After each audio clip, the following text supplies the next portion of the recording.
All right, let's get our Facebook groups in here, and then we can start the show.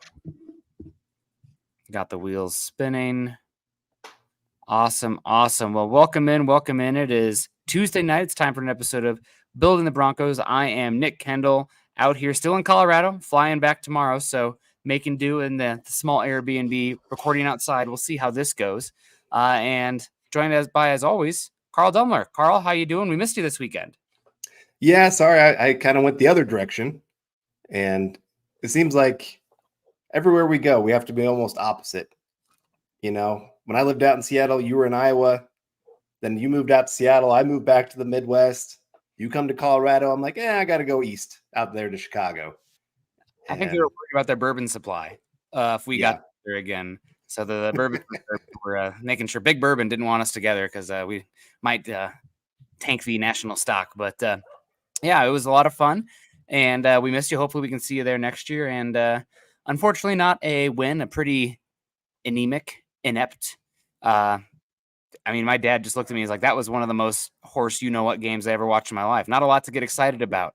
But long season to go. And we got David Papa Bear Mickelrath coming in saying, good evening, Broncos country. Nick, Carl, and Deacon Scott, MHH for life. Buckham 3 times. Denver Broncos for life. Bo leave. Season has barely started to relax and enjoy the rise. Love it, David. Yeah, it's 0-2.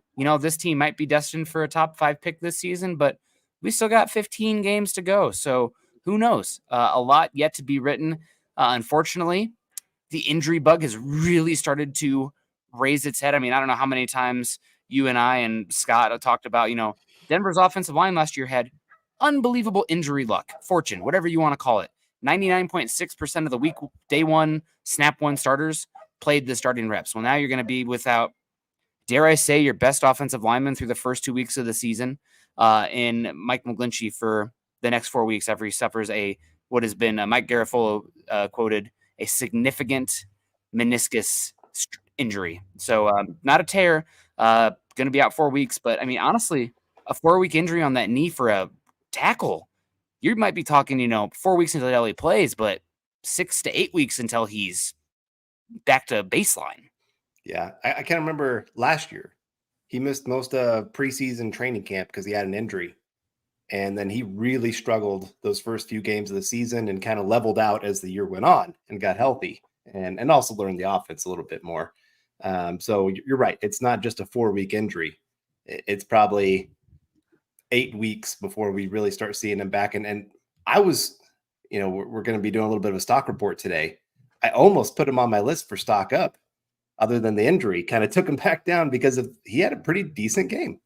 TJ Watt, you have to have him in your top 3 edge rushers in football. Mm-hmm. That guy destroyed in week 1. I mean, it was embarrassing. Almost every single play being in the backfield.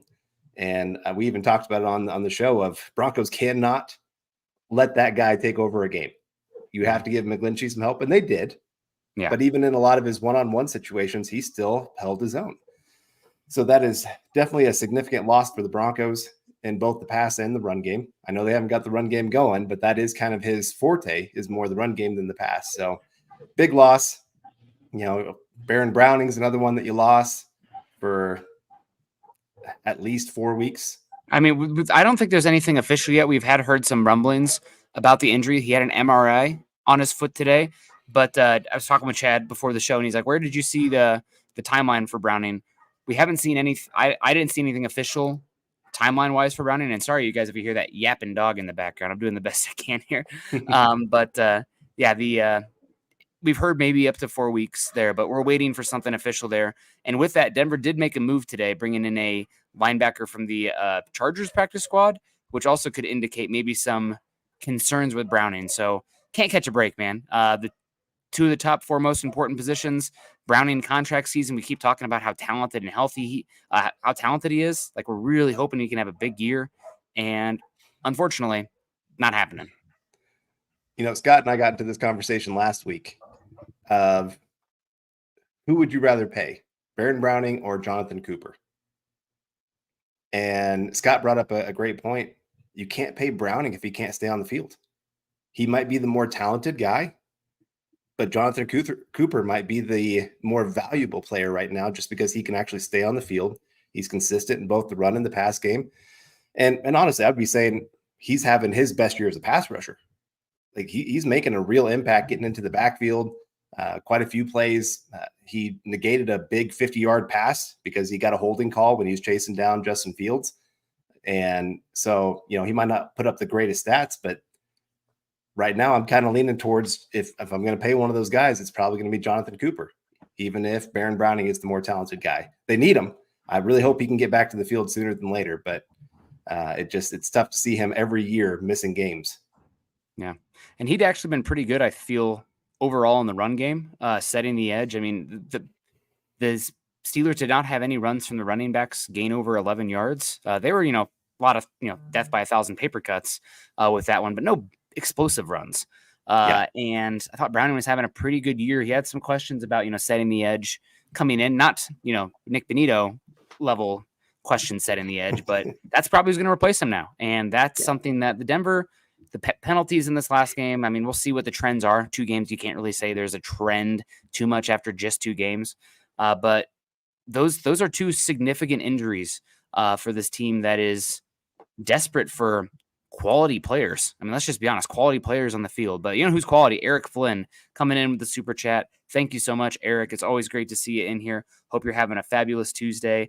And always appreciate the support and tuning in. And if you guys can't be supportive in ways like David Mickelrath and Eric Flynn, dropping the super chat, superstars, it's fine. Click a thumbs up on the way in, subscribe to the show, leave us a 5-star rating and review. We always do appreciate that as well. But always really do love and appreciate our super chat givers keeping the lights on for us.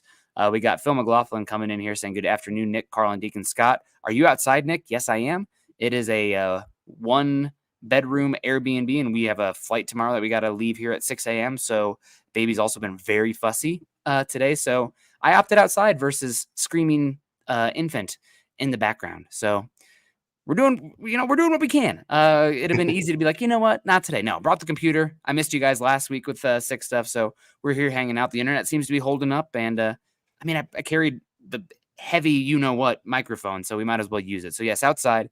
I really hope everyone calms down. I am calm, Phil. Don't do this to me. This quarterbacking team has time to develop. I'm giving them 8 weeks. And by then we should have a good idea of what we have.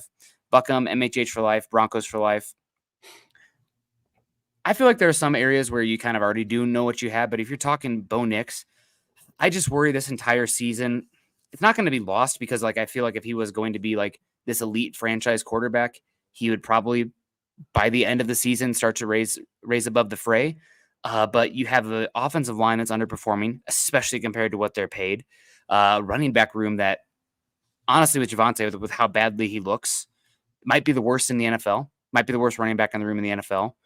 And let's just call it as it is. This might be the bottom 5 to the worst skill position groups in the entire NFL when you include the tight ends and wide receivers there as well. And then you have an offensive line underperforming. It's hard to evaluate Bo. And I'm not here to make excuses for him. He's played poorly, no doubt. Yeah. But it's almost hard to after 8 weeks, I'll be ready to evaluate them. There's no cavalry coming. This isn't the end of Lord of the Rings, Twin Towers, where Gandalf's with the Riders of Rohan coming over to save the day. There's no reinforcements coming here. We got this team right here, and it could be long. We need the guys that are already here to step up. So we'll see, but it might be very hard to separate the reasons from the excuses of the season when it comes to the Bo Nix conversation and evaluation. You're completely right. I mean, I will say last year, CJ Stroud started 0-2. Mm-hmm. Things kind of turned around. But how many yards did he pass for in that second loss? Quite a few. I think it was 400. Yeah. So, yeah, I agree. I mean, and he's proving to be a top 10 quarterback already. And so I'm not saying that Bo Nix is going to follow that same trend. Mm-hmm. I'm just saying that sometimes a quarterback can play great and you can still lose, kind of like CJ Stroud had with that, or you can have Patrick Mahomes played one of his worst games in football and they still won this last Sunday. Mm-hmm. So sometimes it does, like you said, it matters about the players around you. It is hard to evaluate when you have receivers dropping the ball, not getting open. Like you said, offensive line that's struggling. They're not helping this rookie quarterback at all. And we had this little bit of worry coming into the year, especially with the weapons of what could you really get from them.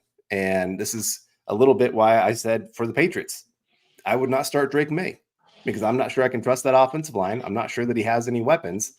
I don't want to put my quarterback through getting destroyed mentally, physically, emotionally, all those kind of things, and then ruin them before they ever get a chance to get going. And so the Broncos, they've got a lot of work to do. I had somebody tell me, hey, Broncos should get rid of Mike McGlinchey. They should get rid of Garrett Bowles, rebuild this entire offensive line.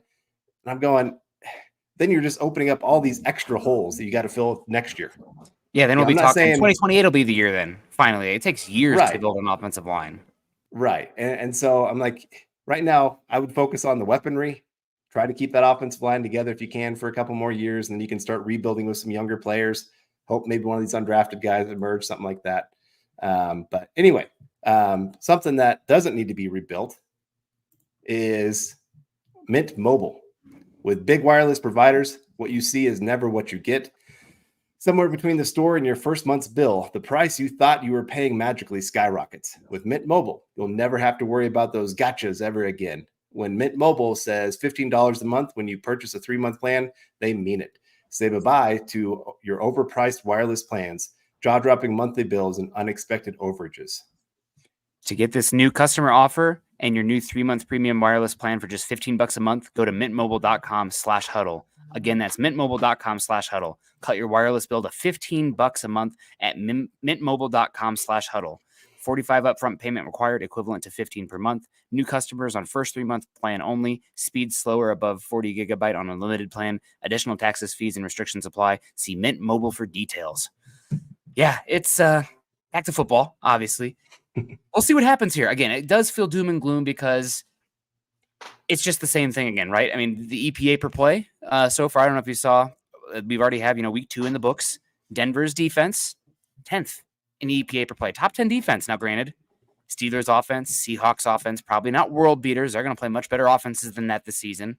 But the offense, 31st in the NFL in EPA per play, only need to be outdone by, it's bad in Denver, but Carolina's got a different thing going on entirely. That's a plague, scourge upon football eyeballs. But Denver's been bad. But I will say, you're not going to play the Seahawks and the Steelers caliber defense every week, but it doesn't get easier. The next 2 weeks doesn't get much easier. You're going on the road, East Coast, where Denver has just been putrid historically in the East Coast time zone, especially Florida in the month of September. They go to Tampa, who, man, Baker Mayfield, is he real? Gosh, he looks pretty damn good out there in that pewter. And then you, of course, then have to go to New York with that extremely talented defense. So I expect the Broncos offense to positive regress, closer to the mean there. But this looks like they'll be a bottom 7 to 8 defense or offense. And I expect the defense to regress some too. I think they'll probably end up somewhere in the 17 to 12 range. Injuries will change things, but that's pretty good compared to the holes they have, the investments they have. Defense is overperforming relative to expectation. Offense massively underperforming. Yeah, I was thinking about that like I said, for our stock up, stock down. Most of them the stock ups have to be on defense, stock downs have to be on offense. I decided to mix in at least one from each other's side of the ball for both of those. But, like Riley Moss, I think he's done pretty darn well for first 2 weeks of being that full-time starter. And you got some young guys that are, like I said, performing well. Jones at the safety position, I think he's held his own. And, they really didn't invest a ton in him, but I think he's outperforming his contract so far. PJ Locke, other than that, it was a penalty. No. Boo. Let him play. That was dumb. I'm with you. I think by the letter of the law, it's a penalty. But there's nothing he could really do in that situation. Like it's for me, a penalty should be when a player is doing something beyond the scope of what the game should allow. If you are like holding, you're grabbing somebody, impeding them from their ability. Like he was just making a true football play to separate ball from player. Mm-hmm. And it wasn't even a big hit. Yeah. It wasn't even an egregious hit. I don't know. I know. Miss me with that. I hate it. I don't hate. Good question here coming in for Victor's game plan. How can we get this dreadful running game going? Without it, Nix will continue to struggle. It's multifaceted, Victor. The unfortunate reality is teams right now, Denver, I believe they have the heaviest box number through the first 2 weeks of the season, and teams are totally disrespecting the pass game. Bo Nix has not shown that he can throw the ball consistently without putting it in danger beyond 5 yards past the line of scrimmage. He's been one of the worst quarterbacks in the last decade in weeks 1 and 2 in passes that travel 5 or more air yards. So what our team's going to do? We're going to make the rookie beat us. We don't respect the weapons. We don't respect the quarterback's arm right now. The only way they're beating us is if they run the ball. So teams are schematically taking away the run game. And you add that with an offensive line that I do think is underperforming, but I think because of reasons, a little bit of reasons outside the scope of their control. If there's more helmets coming on defense than blockers, I don't know what you're supposed to do. I mean, the offensive linemen aren't blocking 2 guys on one play, right? You can't really be doing that. And also the running back room has been dreadful. So I honestly don't know what they can do to get the run game going, other than I would probably be using Nix more in the run game itself, trying to get creative with the quarterback options, quarterback keepers. We saw that quarterback run out of empty. I think it was that 5 wide receivers? I don't know who all was the personnel package on that one. I knew they split them out, but some more of that. I mean, giving Nix simpler reads, less heavy boxes, making them have to actually defend space because they're not doing it vertically right now. So make them defend it horizontally, hoping to get some better run looks there. But it's not just the offensive line. It's not just the running backs. It's the opposing defense is saying, you cannot throw the ball deep. You are not a threat there. So we're going to load the box and take away the run. And it's working. I mean, Denver, yards before contact, Carl, against the Steelers, I think Denver was in the negatives, cumulative, in this game against the Steelers. So they were hitting the running back in the backfield more than they weren't in this game, that's only happening if they're completely disrespecting the pass game. That's beyond offensive line play on the field. So I don't know. It's really, really tough right now. Sean's gonna have to figure some things out because this is his team. Fingerprints all over the personnel decisions. Now, granted, the avenues to adding talent have been limited because of the draft picks and the talent already on the team, and the obviously the dead cap hits. But it's a hard position to be right now because there's no respect for the vertical pass game, none. And why would there be? Yeah. Someone we do respect, though, is Michael Ronquillo coming in saying, "Good evening, Nick and Carl. I'm building the Broncos. Bo leave. God bless Bo Nix and go Bo Broncos." And Phil coming in saying, "You guys think run pass option could help this team?" Yeah, I think that's part of it. There was one play they were showing this past game where Sean Payton was sending in this ridiculous play call. And by the time Bo Nix was able to get it into the huddle, get up to the line of scrimmage, there's only about 5 seconds left before they needed to snap the ball. And I think part of that is, it works well when you've got a veteran like Drew Brees that can spit it out quickly and do all the complicated stuff and play calling. But when you've got a rookie, I think he's got to simplify some of this a little bit more for everybody involved. It just looks like everybody's playing slow. It looks like everybody's a little bit confused on where they're supposed to be, what they're supposed to be doing. And, if you want to, like I said, kind of help him out, run pass option, it gives him one or two reads. He's kind of looking at the defensive end, he's looking at the linebacker and making a decision. Mm-hmm. That really makes his job a lot easier. You can't do that an entire game, but you can at least mix in 4 or 5 plays a game where that just helps get the ball out quickly, helps the offensive line, maybe gets you a big play.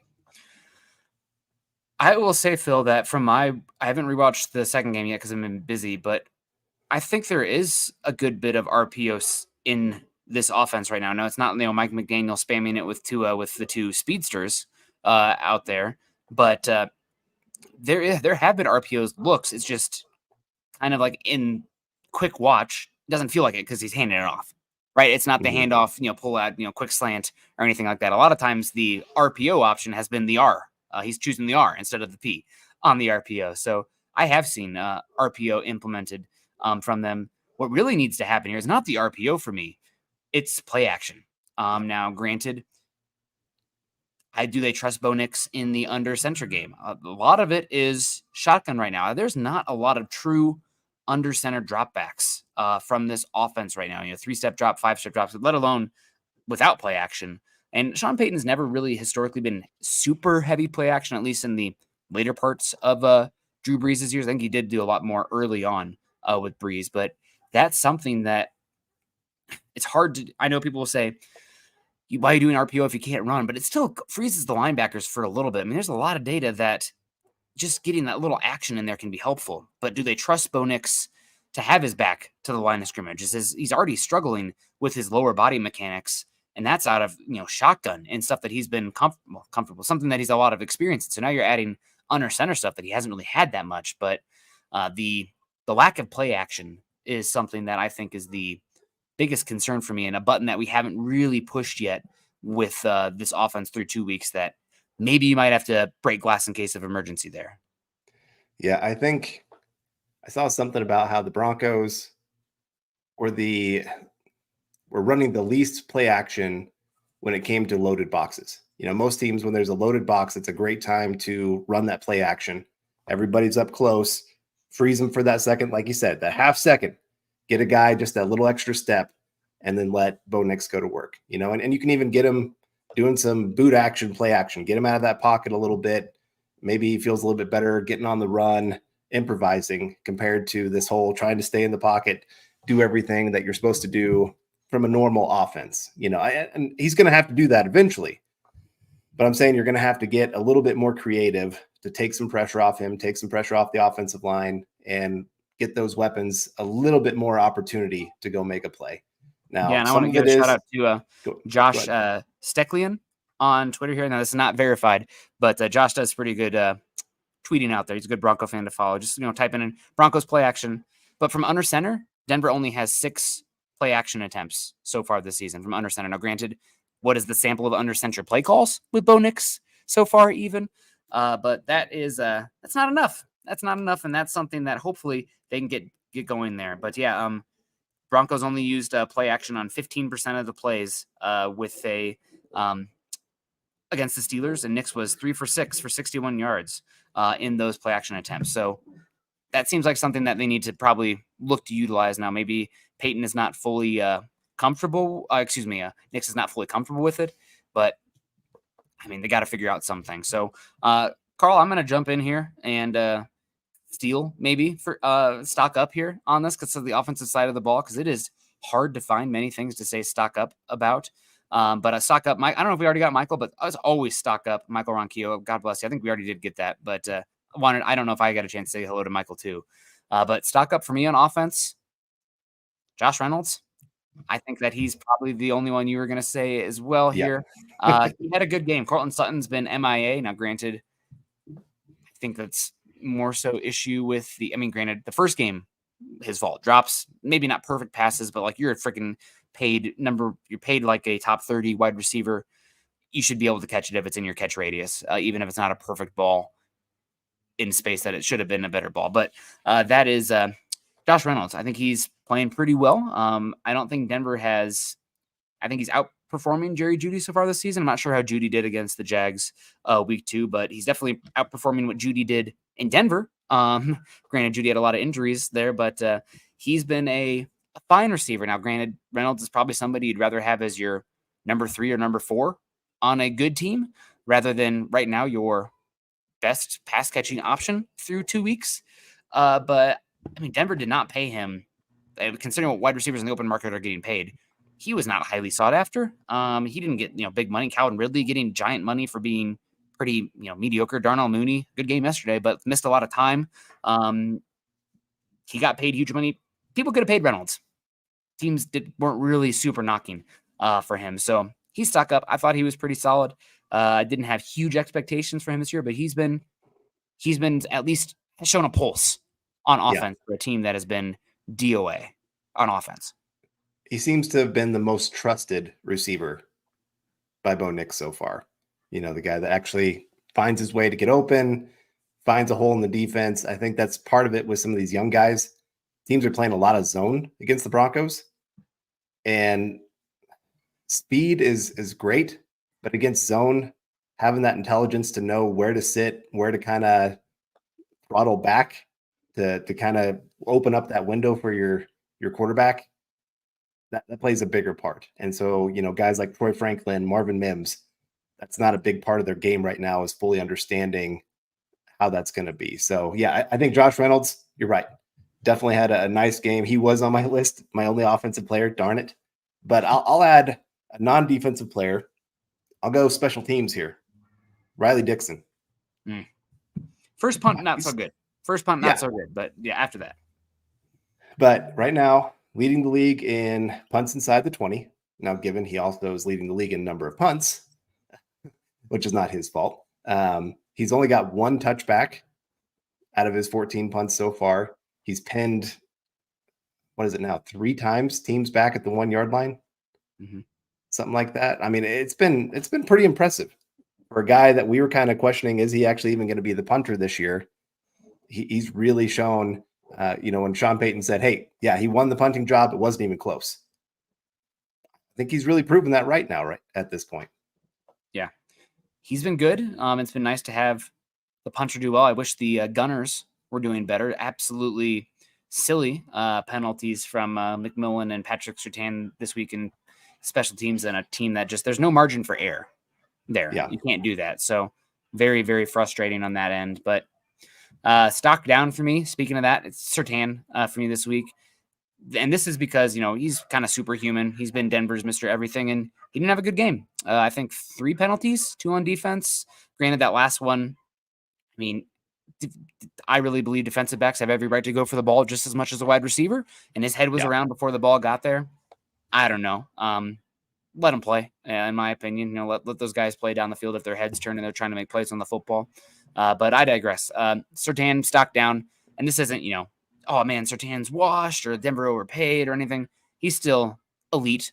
He just didn't have his best game. And he seemed pretty annoyed after the game as well, pretty irritated. So I think that he kind of knew that he didn't have his best performance overall. I mean, was it him that got fortunate that the incredible Justin Fields, George Pickens play? Now, granted, that was a perfect throw and a perfect catch on very coverage. So it's hard to really give too much blame for Surtain on that one. That was an unbelievable throw by Fields. He had some really good throws on the day in that first half. But Denver still kept him to 13. But yeah, Surtain, stock down. But it's just because, it's like you're buying Apple stock, right? Like, are you getting a lot of value from Apple stock? It's way up here already, right? If it blips a little bit, you're already down. So yeah, that's where I'm at with that one. All right. Well, one that is up is Naj coming in with a 1999 super chat saying, brothers, great seeing everyone. Man, I'm sad that I really missed getting to talk to Naj. Yeah. He always gets you pumped up. So game was brutal, but after watching it again, it's clear there are plenty of plays out there for us. We will improve and win this week if Peyton steps up and runs the ball. Yeah, I think there's opportunity. I mean, both games, 1-score games. Both games obviously having red zone interceptions that could have gone the other way, be a touchdown, and you're winning those games. So it's not like the Broncos are getting destroyed and you're going, oh my gosh, this is going to be a completely long season that we stand no chance of winning a single game. It's not that. It's just they are a young team. It's going to take time for everybody to figure things out. Rookie quarterback, obviously, struggling at this time to kind of see things. You're right. He's got to earn the respect of teams. Right now, they are loading up the box. He's got to prove to them that he can win other ways. And once he does that, then the run game improves, where you can start actually handing the ball off to Javonte Williams and not getting him hit in the backfield, giving him an opportunity to get a little bit ahead of steam, and maybe he can go break a tackle like we saw his rookie season. And now we got some big plays in the run game. So it's just going to take a few little tweaks. Receivers catching the ball. One of my stock downs, Greg Dulcich. God, man, could he have had a worse game? I'm not sure. I think he had like 3 or 4 drops. Not a great blocker. His entire game is supposed to be his receiving ability. When he's going out there being a negative in the pass game that way, get him off field. I mean, he was one of those players that before the season started, I said, this is one of those guys that really needs to step up. He's got a little bit of athleticism. He's going to have some plus matchups that he can go out there and win. He can be that big guy over the middle that gives Bo Nix a little bit of confidence. He can go up there and make a tough catch. And he did none of it in this game. And it's hard to fathom that he's going to last past this season. You know, they don't have a choice right now, but beyond this season, I'm having a hard time seeing him be a Denver Bronco. I'm with you, stock down, because he's finally, healthy. We'll see. Kind of like with Browning, right? But injuries have been a big issue with him. I'm sure he's a little rusty, but you're an NFL player and you got to go out there and make plays when you have the opportunity, especially as you mentioned, he is abysmal as a blocker out there. And if you can't even go out there and make any plays in the pass game, I feel like it's office space. Like, what is it exactly you do here to Dulcich? I know you got the great hair, good looking guy, but we need more than that on the football field. We're not trying to win any beauty pageants here. So yeah, definitely stock down on Greg Dulcich. Well, talking about beauty, they don't got anywhere else to go, man. Right? Sorry, go ahead. No, I was just going to say, talking about beauty pageants here. All right, guys, it's that best time of the year. Football's back. We're talking NFL Sundays, college football Saturdays, and that glorious grind of fantasy football lineups. Got to say, I'm 2-0 in my league right now. This is where your inner GM comes alive, setting the perfect fantasy roster, screaming at your TV, and making last-minute waiver moves that either make you a hero or the guy everyone ridicules in that group chat. Yeah, but listen, while you're with us getting the lowdown on the Denver Broncos and perfecting your fantasy lineups, don't let your personal grooming become the guy that gets left on the bench. Let's be honest, nobody wants to fumble their grooming routine. That's where Manscaped's Performance Package 5.0 Ultra comes in, acting as your all-in-one grooming playbook. From keeping things sharp down below the Lawnmower 5.0 Ultra to taking care of those rogue nose and ear hairs with the Weed Whacker 2.0. This is a lineup that'll keep you looking and feeling like a champ on and off the field. Join the over 10 million men worldwide who trust Manscaped and get ready for kickoff by heading over to manscaped.com. Use the code HUDDLE for 20% off plus free shipping. Trust me, you'll be drafting the real MVP of grooming this season. That's right. Get 20% off plus free shipping with the code HUDDLE at manscaped.com. That's 20% off plus free shipping with the code HUDDLE at manscaped.com. Stay on top of your grooming game and be ready for anything this season throws your way.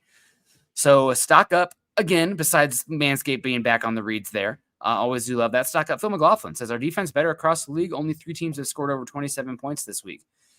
Defenses, I think, are better. We also have lost a lot of veteran quarterbacks out there. It's a lot. I mean, 6 teams drafting quarterbacks in the first round. That kind of speaks in the first 12 picks, kind of speaks to the desperation. But teams have really leaned into I want to give a shout out to Cody Alexander. He came on the show last year talking about Vance Joseph defense, where the Broncos are at. And he had a really good thread Monday, maybe. Just like everybody's going to say it's the 2 high safety shells, but it's more than that going on right now. But really what's going on is teams have run the analytics and they've kind of seen like how valuable explosive plays are and really leaned into, okay, anything but explosive plays.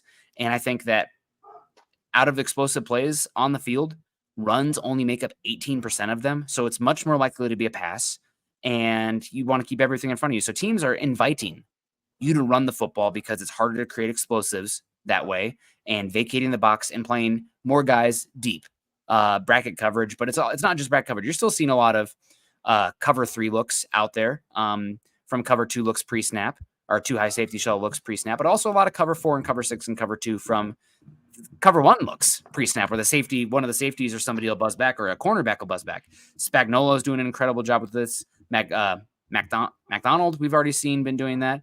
Honestly, Todd Bowles used to be the exotic one. Now he's kind of boring out there. Like, oh, you're just sending linebackers to blitz. Yawn. But maybe not yawn this week. We'll see how Denver looks. But yeah, it's defenses are definitely way up right now. I mean, we're actually pretty close. I don't know if we've reached it yet. And I think scrambles have a lot to do with it, Carl. But I think the EPA for rushing the football is getting very close to passing EPA, which has just never been the case. Not even close. And that's just showing how hard it is to create explosives right now. It's just not happening. So especially if you don't have any pass catching weapons worth coverage, playmakers on the perimeter. It's not just guys being schemed open against static pre-snap defenses. They're disguising everything, making everything look the same. defensive innovation, I think, has caught up / surpassed offense in the last year and a half. So, yeah, defense is way up, and we'll see. It's always an ebb and flow, right? Ebb and flow. So we'll see what happens here. It's one reason. I mean, we'll see how the season goes right now, but like the top of this draft looks a lot better, defensive talent wise, cornerback, defensive tackle, edge rusher. I might get to the point where it's like, listen, we can probably find and cobble together defense and like scheme things. Just try to take some freaking difference makers on offense, because it's hard to find offense. And maybe that's just us double watching Iowa and Denver football the last decade. Like, God, I need something offensively. So freaking boring. But although Iowa's got a run game now, which has been pretty great. But yeah, that's defense has definitely been incredible this season, and offense is way down. Yeah, honestly, I kind of appreciate it, because so many of the rules have been slanted to help the offense. So the fact that the defense has still been able to keep up and adjust, and I really think most of the innovation over the last 5 years has been on the defensive side of the ball. You know, you've got Miami running some of their exotic packages on offense with all their weapons, but they wouldn't be able to do a lot of that if they didn't have Tyreek Hill, who's maybe a top 15, 20 receiver of all time with his skill set. You know, Jalen Waddle. You know, I'm kicking myself because we're just talking about fantasy football. He's on my team, and now his quarterback's down, and so I'm actually getting rid of him. And yeah, that was a tough cut for me. But when you don't have a quarterback that can take advantage of the weapons, it's hard to keep that kind of player on your team. So anyway, like I said, defensive schemes, like I said, McDonald there in week 1, what he did with the Ravens last year was incredible. And now he had a lot of playmakers to help him out, but now he's doing that with Seattle as well, doing some great things. So it's going to be tough sledding. And I think Bo Nix, with his game type, if he can start hitting just a couple of those medium passes and get a defense to back off, he has the type of game to take advantage of this defense that says keep everything in front of us, because he can be that guy that's comfortable dinking and dunking down the field. You're going to leave my guy open 5 yards down the field? Okay, I'm going to hit that. And we're going to just go 5, 10 yards at a time. He's okay doing that. But like I said, until he makes defenses respect that he can win over the top, you know, teams are playing the Broncos differently than they play other teams. No team would ever try what they're doing right now against the Broncos against the Chiefs. Or Josh Mahomes Allen. would laugh. Or yeah, CJ Josh Stroud. Allen. Yeah, any of those guys. And so until he does hit those medium, long passes and make that defense say, okay, whoops, now we got to get back here a little bit. And he just hasn't been able to do that. His timing, his footwork, everything just seems a little bit rushed so far. He just does not look comfortable. Nope. Stock up for me, Zach Allen. Honest to God, he's been the Broncos' best player through the first 2 weeks. Surtain's still the most valuable, but Allen has been the best player on the field for Denver. I don't give a flying circus, Monty Python, I guess, about what PFF graded him in the first game, the worst defender on the field for Denver. Bull hockey. I don't know what the grade is for this one yet, if it's out or anything, but he was in the backfield constantly. He has been one of the 5 best interior pass rushers in football, I think, so far. Now I haven't watched every team, but like he's been a man possessed out there. And that's even considering you're against 2 teams who are like, we don't need to be aggressive, putting ourselves in bad situations with the pass game, because Denver's offense is so anemic that like we can just, play ball control, do the old, water boy, kneel it 3 times and punt it kind of thing. We're not quite there. But Zach Allen's been amazing. He's still a young player. It's his second year kind of playing this interior position. He's been a monster. And honest to God, obviously watching Broncos no matter what, but like right now he's the reason I'm tuning in, because I love watching a good interior defensive lineman, and he's winning a lot up front, getting pressure. It'd be nice if we had an edge rusher to be like super dominant off of him.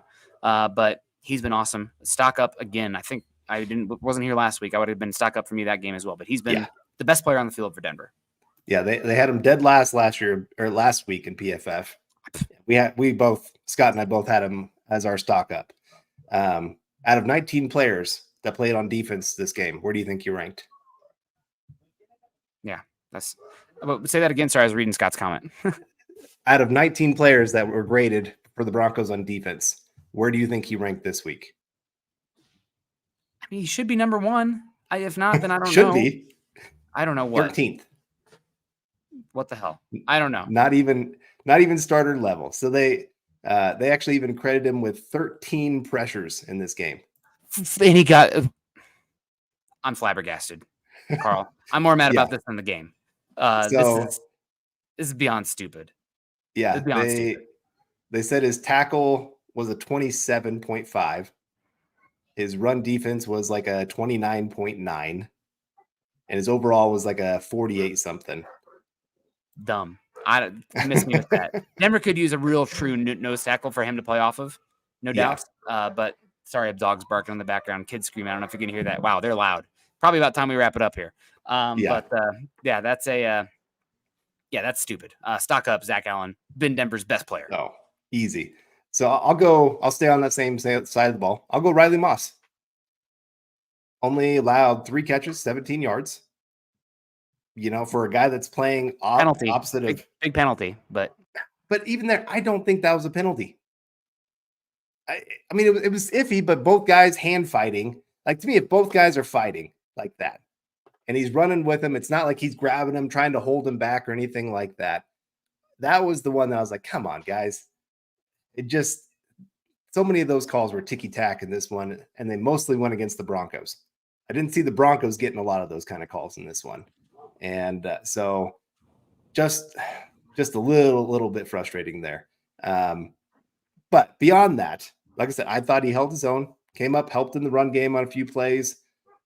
For a guy that's just been put into the fire, opposite of an all-pro cornerback that nobody really wants to throw at, although Justin Fields did challenge Surtain in this one. I thought he did fine. Now, he didn't have the toughest matchup by any means. The Steelers have one good receiver, and the rest of them are kind of like where the Broncos are at, just a bunch of other guys. But still, like that, through 2 games, I think he's played above expectations so far. I would agree with you. I think Broncos have a starter there at cornerback. Now, Moss is still versatile enough, I think, long term, that you maybe would consider moving him to safety if you had a chance at a generational cornerback in the draft. Denver just needs difference makers. I don't think you can be too picky. They have a cost-controlled starting cornerback there, and it's nice this team is at least finding some pieces long term. It'd be nice if we could find someone on offense, but the defense for sure. Michael Ronquillo comes in and says, "Great show tonight, Nick and Carl, and building the Broncos. Bo leave, God bless Bo Nix, and go Bo Broncos." Yeah, man, that's hopefully we turn it around here. Stock down for me. It just looks like not even like a starting running back right now. They're going to figure something out. But Javonte Williams, I know he's still out there because they don't trust anybody else in like pass protection, especially now that Estime's out. But he just looks so washed. It's sad. It's not all his fault too, because it's the stack boxes, not the play action looks. Teams are pinning their ears back against the run, saying we'll do anything we can to stop the run. But make Bone beat us. Getting tackled in the backfield, it's not good. So stock down for me, Javonte Williams. And it looks like I need to be getting going here. I'm getting the look here. Okay. I'll finish it off. Stock down for me. I'm getting Marvin Mims. Sorry. Hi, buddy. Marvin Mims. Yes, good call. He's been passed by Troy Franklin for offense. Yes. Franklin had 12 snaps on offense compared to 9 for Marvin Mims. Yep. For the guy that they said, hey, this is why we're getting rid of Jerry Jeudy, is to give him more opportunities. And he's got that athletic ability to make a guy miss, go get the big play. They do not trust him one bit to be on the field. It baffles me how far that guy has fallen. When they were hyping him up all off season, and now we get here and they're just like, nope, never mind, not our guy. Mm-hmm. And that's part of why they're missing on weapons right now, is because those draft picks have not, the few draft picks they've used on weapons have not panned out. Dulcich hasn't panned out. Marvin Mims. Hopefully Troy Franklin can be something moving down the road. But otherwise, Vele, we'll have to wait and see. He was hurt, didn't play this week. He looks okay. It's like I said, it's going to be an interesting season. A lot of young guys getting great reps. Jonah Ellis is another one that we could be talking about here. Had a pretty good game. But anyway, I know you got to get going. Good to see you, man. I wish I could have seen you live in person, but next year. Yeah. Next year for sure. One more stock up. Shout out to Jonah Ellis. Solid game, I thought. Hopefully, maybe he'll get the chance to get the base package reps because Benito against the run, not great. Very good player still. Love Benito, but run edge setting, not his game. But Jonah Ellis gets the sack off of Zach Allen pressure, I might add. But good to see that. And want to give a shout out to the rookie, somebody who hopefully is a big piece of this team going forward, getting his first career NFL sack. So not a lot of positives from this game. It was kind of like hard to find the stock up stuff, but we're here. There's always going to be some stuff. So we'll see what happens here. And Browning out. We'll see what happens there. And then McGlinchey. I see Michael Marquio saying Palshetsky is going to take over from McGlinchey. I don't know if it'll be Palshetsky or Parrott yet. I don't know if that's been announced. But you're down to your third string tackle there because Quinn Bailey out would have been your starting right tackle or your second string tackle there. First one off the bench. So I don't know. It's hopefully the injuries don't start piling up, but could be a tough season. But guess what? We're tough. We were born in the fires. We're fine. We're not going anywhere. Appreciate everyone hanging out here. Make sure you're following Carl on Twitter. Carl's at Carl Dumler MHH. I'm at Nick Kendell MHH. Also follow us at Mile High Huddle. If you haven't done so yet, we're over at Facebook.com/Mile High Huddle and Facebook.com/Mile High Huddle Pod. Also, make sure you leave a 5-star review for us over on Apple Podcasts and Spotify. And as that ticker says there underneath, please subscribe, like, and share over on YouTube. Shout out to David McElrath, Eric Flynn, Phil McLaughlin, Victor's Gaming, Michael Ronquillo, Phil again, my guy Naj. Great to see you, Naj. Really fun doing that post-game show with you. And Phil and Michael again. Carl, we'll see you again next Tuesday. Everyone have a great one. It'll get better one day, right? It'll get better one day. But enjoy it, man. Bad football is better than no football. Continue to choose kindness and compassion. Go Broncos.